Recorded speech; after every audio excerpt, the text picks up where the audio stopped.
All right, guys, what's up? Mr. Cruz here to give you guys a rundown on NN.15, where we are going to be predicting scatter plots. So this one, unlike the other one, this one is, I feel like it's a bit easier because you're not having to do computate. You're not having to do operations in order to solve stuff.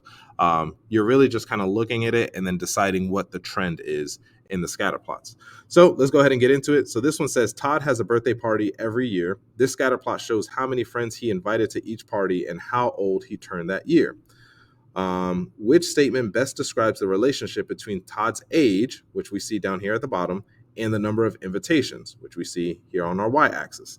So from the looks of it, it looks like this is a negative relationship or it has a negative trend, so that the older that Todd is getting, the less invitations that he sends out. Is that right? Or the less invitations that people, the less people that he invites to his party. So it says as Todd's age increases, the number of invitations decrease. So that does seem to be true. The other option is as Todd's age increases, the number of invitations increases. So this is not true because that's not what we see here in the graph in our scatter plot.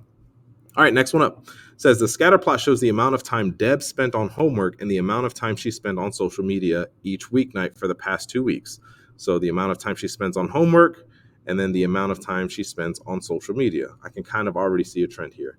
It says which statement best describes the relationship between the amount of time Deb spends on homework and the amount of time she spends on social media.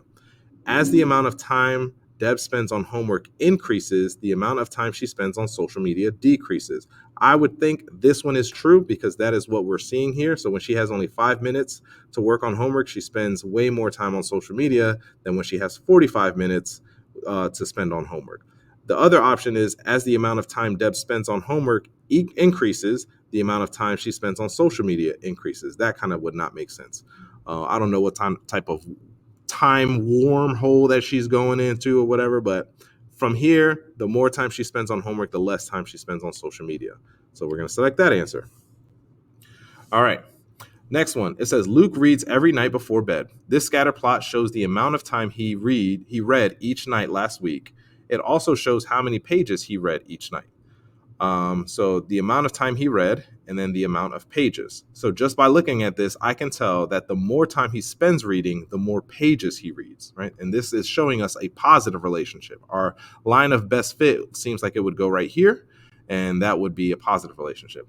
Which of the following is a reasonable estimate for the number of pages Luke might read in 6 minutes? So in 6 minutes, it seems that he would be able to read, I would think, about 2 pages, right? Because looking at the trend, I would think that the line would probably be somewhere around here. So 2 pages seems to make sense.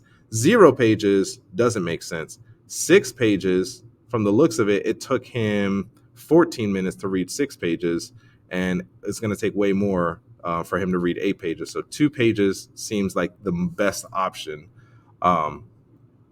It seems like the best option. It seems like that would be the best fit. All right, let's go ahead and try another one.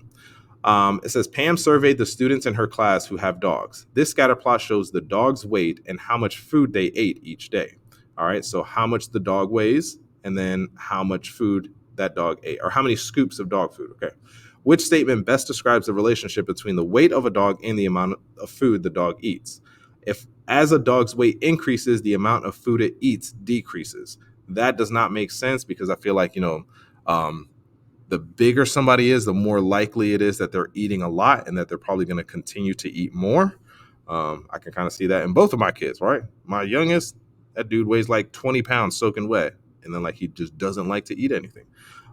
As a dog's weight increases, the amount of food it eats increases. That seems to make sense. So that's kind of showing the positive relationship that we see here. So that's the option that I'm going to select.